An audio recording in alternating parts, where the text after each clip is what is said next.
तो अगली बात सुन लेना जी आप सभी। आज हमारा समाज नरक को, कष्ट को और दुख को प्राप्त हो रहा है। अहंकार खाए जा रहा है, दीमक की तरह चाटता इस समाज को चाटता जा रहा है। बहा के पसीना मंजिल को पाना पड़ता है और तरक्कियां दहेज में नहीं मिलती, इन्हें कमाना पड़ता है।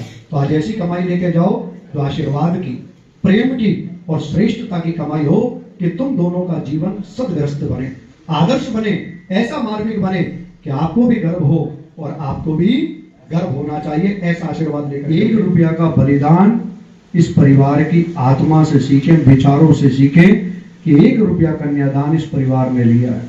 तो वो कहना चाहता हूं मैं आपके बीच में कि राजा जनक से जब दशरथ जी ने पैर छूकर के अभिवादन किया और राजा जनक कहने लगे कि आप सब में बड़े हो, पैर तो मुझे छूने चाहिए, तब क्या कहता कि नहीं, आप दानी हैं और मैं याचक हूं, मैं मांगने आया हूं, देने नहीं आया। आप तो दानी हैं और बड़ा कौन होता है जी, बोलो, दानी बड़ा होता है। कि आपने तो अपनी बेटी दे दी मुझे, और एक नहीं कितनी दी जी, 3 और दी मेरे पुत्रों के लिए, अपने भाई की बेटियों को भी आपने दे दिया। कितना बड़ा दान है उसका। और उन्होंने, राजा जनक ने रोते हुए कहा कि महाराज अगर सभी पिता ऐसे हो जाएंगे ना तो कोई बेटी जलाई नहीं जाएगी, मारी नहीं जाएगी, कोई बेटी जहर खा के मरने को आतुर नहीं होगी। और आज दहेज का कीड़ा ऐसा आ गया, दहेज के भेड़िए ऐसे समाज में पैदा हो गए। मैं निवेदन करना चाहता हूं कि रोज बेटियां मारी जा रही हैं, काटी जा रही हैं और दहेज के लिए प्रताड़ित की जा रही हैं। कौन बेटियां देगा। और आज तो इतना भयावह समय आ गया मेरे भाइयों कि बेटियों को पैदा करने में भी आज लोग डर और भय महसूस कर रहे हैं, आशंका महसूस कर रहे हैं कि कौन कैसा मिले। मेरी बेटी वहां जाएगी, पता नहीं वो महल में रहेगी या दुख उठाएगी, लेकिन बेटी अपने सौभाग्य को लेकर के जाती। अरे जिसने अपनी बेटी दे दी उससे बड़ा दान मैं मानता हूं धरती पर कोई दूसरा नहीं है। दे करके तो देखे, अगर 10 रुपया मांग लिए जाए तो किसी की जेब से नहीं निकलते। 10 रुपए का पेन मांग ले कोई जेब से तो निकलता नहीं है।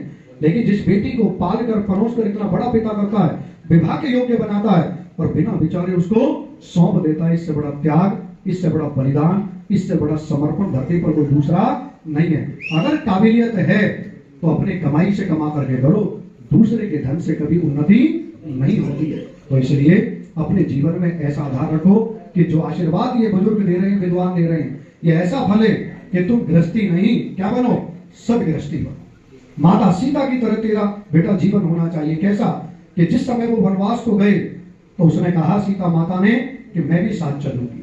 सबने रोका कि नहीं, तू कन्या है, तू कोमल है, तेरे पैरों में शक्ति नहीं है, तू राजदुलारी है, तू कैसे कंटकों पर चलेगी, कैसे उन झंझावतों को झेलेगी। तो क्या कहती है वो कि अगर पति साथ है तो झोपड़ी में भी महल है, और अगर पति साथ नहीं है तो महलों में भी नरक है, महल में भी स्वर्ग नहीं है। और जिस दिन दोनों ऐसे बन जाओ, ओम अप्रजस्य गोत्रमत्यम आपदेतं पावहं श्रीकृष्ण सत्य विजयन्त्या देव प्रतिमुञ्चामि पादं स्वाहा। एदमग्नये